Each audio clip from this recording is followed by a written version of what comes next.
Welcome back, class. Today we'll be talking about stormwater ponds. First of all, what is a LID? An LID stands for a low impact development, which is a concept of design and planning that is used to control and manage stormwater runoff with the least amount of damage done to an ecosystem. Some key requirements for a LID is limiting grading and clearing your lots, maintaining natural drainage ways, preserving and recreating natural landscape features, and minimizing effective imperviousness of an area.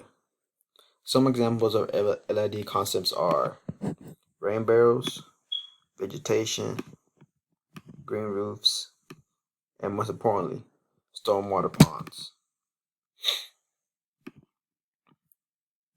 What are stormwater ponds? Well, stormwater ponds are man-made ponds used as catch basins for any developed piece of land. Stormwater ponds collect and store stormwater runoff from impervious surfaces such as roads, sidewalks, and parking lots.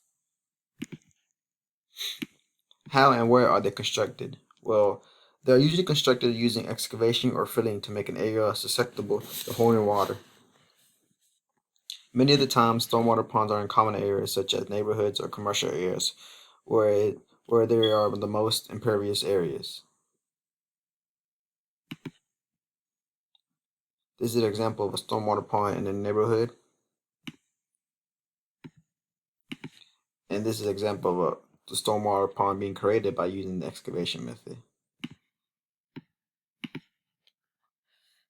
The two main types of stormwater ponds are wet ponds and dry ponds.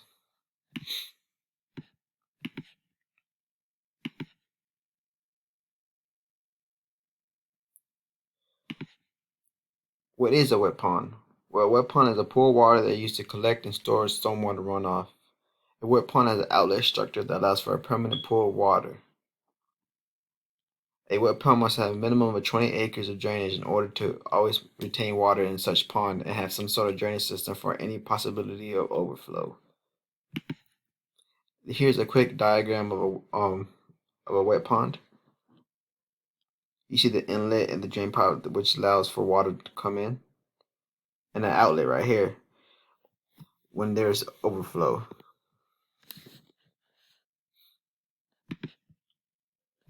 Well, what is a dry pond? Well, a dry pond are engineered grassy depressions designed to hold storm water after any rainy event.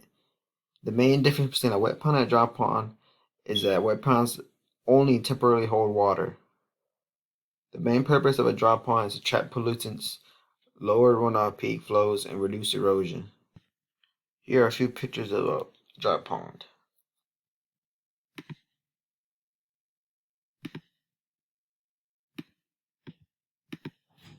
How does a dry pond work?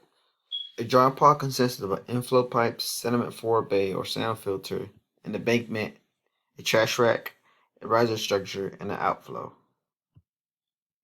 The incoming water from the inflow is retained in the dry ponds for around 48 to 72 hours until it's filtered by the trash rack through the riser structure and it exits through the outflow. Here's the inflow pipes or the inlet drain where the water comes in. And after this, the water settles in the ground and seeps to the ground for a couple of hours. And once it hits that breaking point where the soil can handle more water, it goes into the riser structure. And it comes out of the riser structure, and most riser structures have some sort of filter system included into their system. Then any excess water comes out the outflow into a river or some other type of feature. Some benefits of a stormwater pond is that they're a major source of stormwater control and maintenance. They also filtrate stormwater from pollution. Stormwater ponds decrease flooding and erosion, and they can also be a community or aesthetic amenity. Some negatives that come with stormwater ponds is that they may have some linear problems such as leaks or swells in the pond. They also tend to have a higher toxic level from other regular ponds from all the pollutant that's accumulated throughout time. And the maintenance for these ponds can become highly expensive and time consuming.